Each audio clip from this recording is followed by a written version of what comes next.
Chapter 3. 3 weeks had passed. I glanced up, startled by the sound. A man stood outside my car, tapping on the window. His flashlight pierced through the darkness, illuminating the interior before he directed it towards the back. I instinctively shielded my eyes when the beam crossed my face, momentarily blinding me. Reacting swiftly, he shifted the light away. "Ma'am, you can't stay here," the middle-aged man informs me, his voice tinged with authority. Judging by his uniform, he must be from city security. My son, whom I've named Valentin, stirs at the disturbance, the bright light waking him, and he lets out an irritated cry. The man quickly moves his flashlight away entirely, aiming it at the ground, and Valentin quiets down. "Look, I've noticed your car here for nearly 2 weeks. This is a train station," he continues with a hint of frustration. As I lift Valentin out of his makeshift bed in a fruit box and roll down the window slightly to ease his discomfort, the man regards me with a mixture of sympathy and concern. "You really have no place to go? No family?" he inquires, his tone softened. "No, the council kicked me out of the park," I reply matter-of-factly. He runs a hand down his face, a gesture of exasperation, before scanning the parking lot. "The baby's father?" I shake my head, the painful memories resurfacing. "That's not an option. He didn't even believe me about the pregnancy, refused to see me even when I begged him to let me show him the ultrasound pictures. Every time I tried to call after that, he hung up the moment he heard my voice. After a while, I gave up. You know there are people out there that would take him. Then you could probably go home," he suggests, his tone tinged with a hint of pragmatism. "I am not abandoning my baby like my parents did me," I retort, feeling a surge of indignation at his suggestion. "This is no life for a child. You're young. If you give him up, you could have a normal life. Something to think about. I will give you another week to find somewhere else. After that, you need to move on," he says firmly, his words carrying a weight of finality. I nod in acknowledgement before winding the window up, closing off the conversation. I watch him leave, his silhouette fading into the night, before turning my attention back to my little baby. Gently settling him back into his makeshift bed in the fruit box beside me, I can't help but feel a twinge of anxiety. I've always been paranoid about accidentally rolling on him while asleep. Tugging the blanket up over both of us, I try to find some semblance of comfort in the chilly night. A single tear escapes my eye as I replay the man's words in my mind. This is no life for a child. Am I being selfish? Yet, the mere thought of giving him up shatters my heart into a million pieces. He's mine. I've loved him from the moment I felt him move inside me, and I would give my life for my little man. Isn't that enough? I can't deny the unbreakable bond between us, forged through months of shared moments and countless whispers of love. Waking up to the sound of rain pelting down, I groan in frustration. It's still early, and the pouring rain adds an extra layer of difficulty to my morning routine. I fumble around in the back of the car, searching for my umbrella before slipping on my shoes. Making sure Valentin is bundled up nice and warm, I grab an empty bucket with one hand and pop the umbrella open as I open the hatchback. Balancing the bucket on the crook of my elbow, I raise the umbrella with the same hand. With Valentin snug in my other arm, I make a dash for the train station bathrooms, taking extra care not to slip on the slick ground. A fall in this weather would be disastrous. Once inside the sanctuary of the large, handicapped stall, I shove the bucket into the sink and fill it with warm water before hastily pulling down my pants.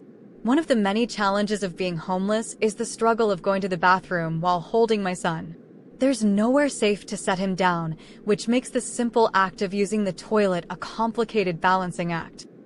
After finishing, I awkwardly maneuver to pull my pants up with one hand, all the while ensuring Valentin remains securely cradled in my other arm. With a sigh of relief, I wash my hands, the faucet providing a moment of solace amidst the chaos of my daily life.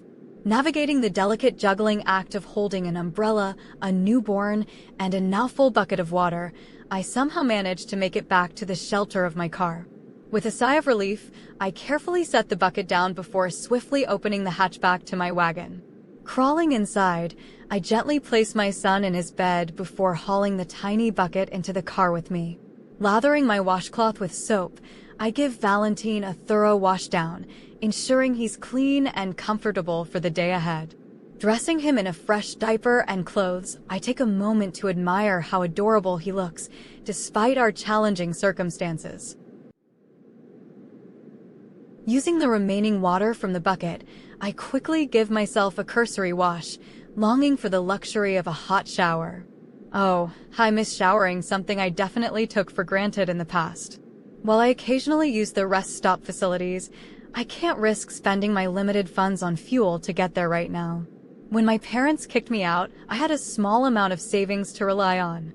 Working at the Japanese restaurant on the main street while pregnant helped me keep saving, but the money didn't last long with the expenses of buying baby clothes and non-perishable food. Now that Valentin is born, I've been spending what little money I have left on diapers.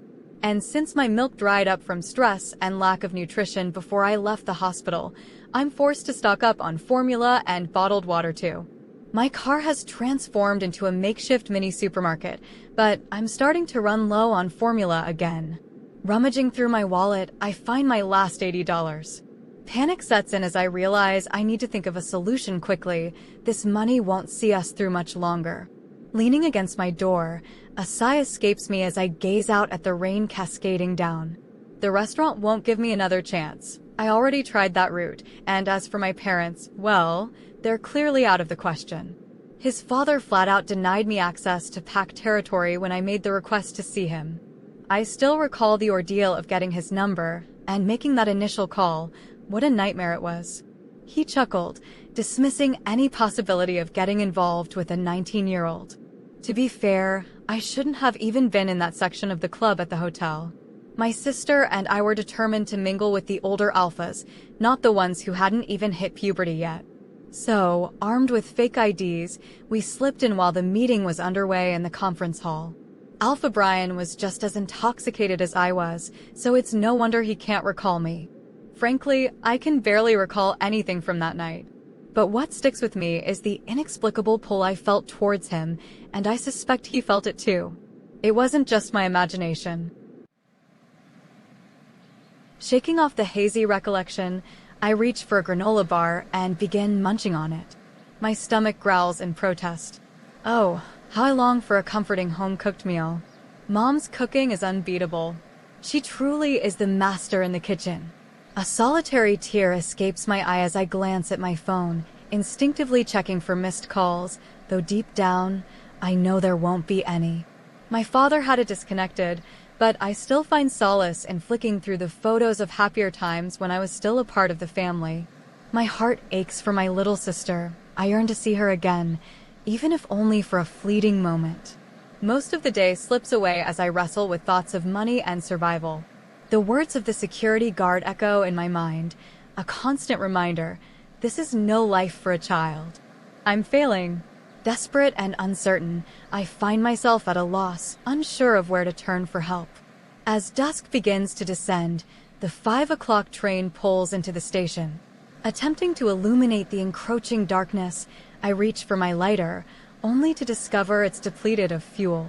With a resigned sigh, I pop the trunk of my car, retrieving my umbrella in hopes of finding someone approachable to borrow a light from. Excuse me, do you happen to have a? My words trail off as the man in his impeccable suit strides past, his gaze averted from mine. Undeterred, I continue to ask passers-by, each one ignoring my plea. Defeated, I'm about to retreat to my car when my eyes land on a younger man, clad in a tidy suit. I've spotted him on several occasions. He's a regular on the early train, always returning home on the 5 o'clock service. Dressed impeccably in suits that complement his blonde locks and piercing green eyes, his towering, muscular frame dwarfs mine by at least a foot.